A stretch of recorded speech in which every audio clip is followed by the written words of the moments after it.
Hello everyone and welcome to Cinderful Gaming. I hope you're all doing well, I hope you're all staying safe, and most of all, I hope you're all fighting that war against the Grey.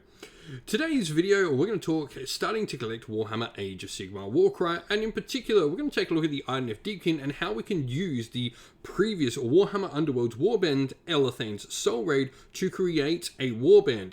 All of the previous editions of Warhammer Underworld's Warbands have been added to the Warhammer Age of Sigmar Warcry roster through the latest Tome of Champions, which gives you a ton of new Warband options for a bunch of different armies.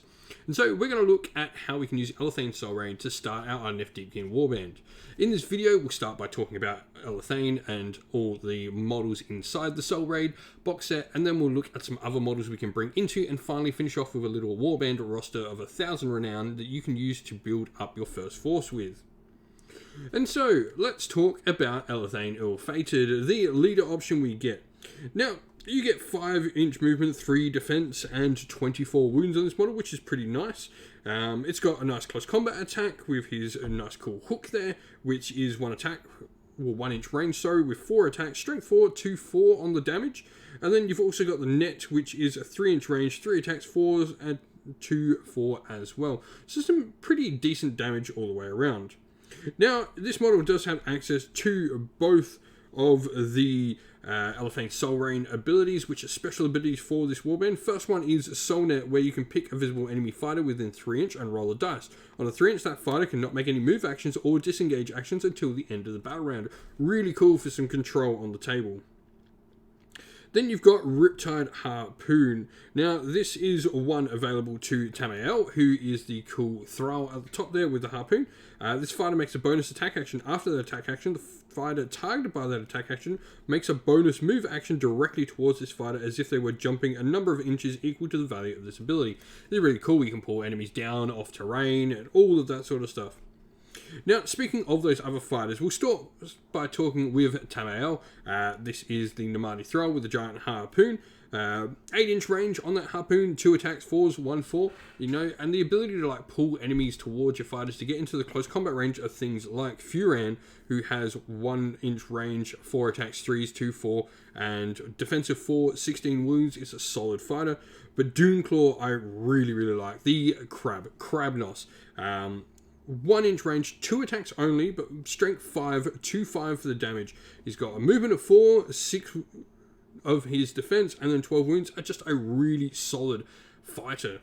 You then have the Spine Fin as well. Only got defense of 2, 6 wounds only, 3 attacks, 3s, 1-3, but movement of 12. Nice little fast piece to have in there to sort of go harass, potentially grab some stuff and do for you. Not to forget that Doonclaw and Spinefin both are beast options for the Warband, so they don't get any upgrades or anything like that during the course, but I think Doonclaw is definitely a really solid piece to have inside your Warband.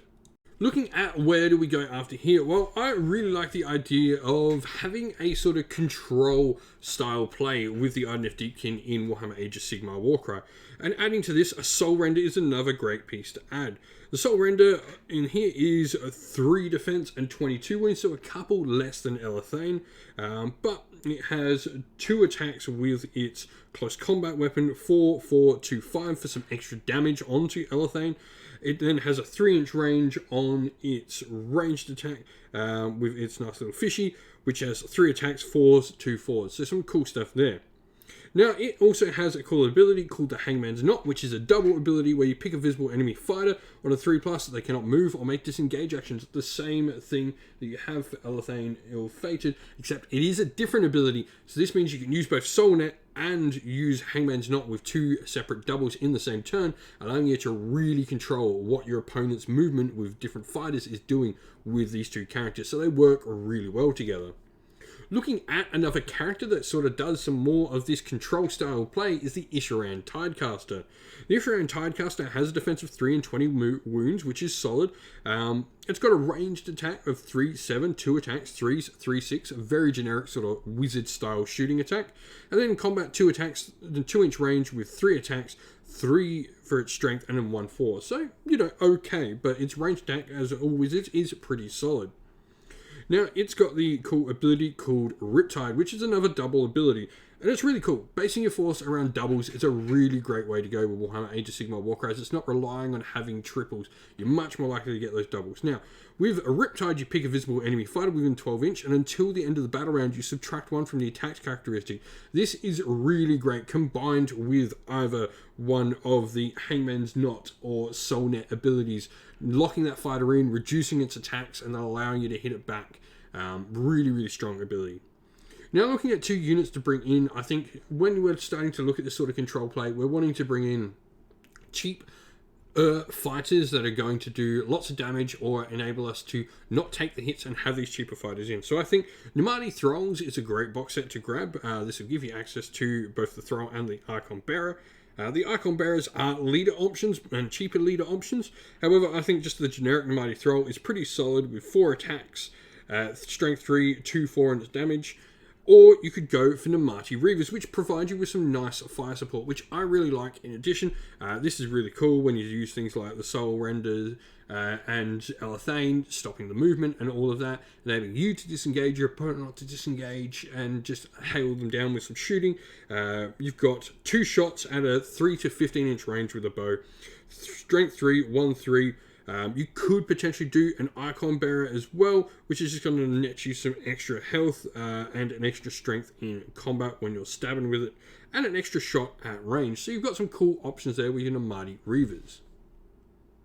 But lastly, we've put together a little sample Warband for you. So we've gone with the 3 leaders. We've got Elathain Ill-Fated, we've gone with the Tidecaster and the Soulraid. This is going to be a really important part just to allowing us a ton of control with this Warband. Fighters, we've got the entirety of Elathain, Soulraid, Infurian, Tamael, Doonclaw, and Spinefin. And then we've added in a Namadi Reaver for a nice little bit of some range damage output as well, as it's probably what we're lacking the most. If you were going to drop anything, you maybe drop Furan, potentially, and put in some Namadi Reavers in his place. I think he is probably the piece you drop first. Spinefin's speed is really useful. You could drop him. He'd probably be the second piece from the Soulraid I would drop out.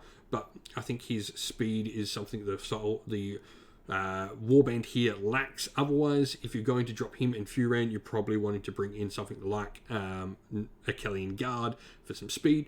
But it is a pretty solid control style Warband with 120 wounds, 960 renown. Really fun to play with. Well, that's the end of the video. Thank you all for watching. Please don't forget to leave a like and subscribe. And if you enjoyed this video, let us know down in the comments below what you enjoyed about it. If you'd like to come chat more with me and other members of our little fine community here at Sinful Gaming, you can do so by joining our Discord server, which is linked down in the video's description.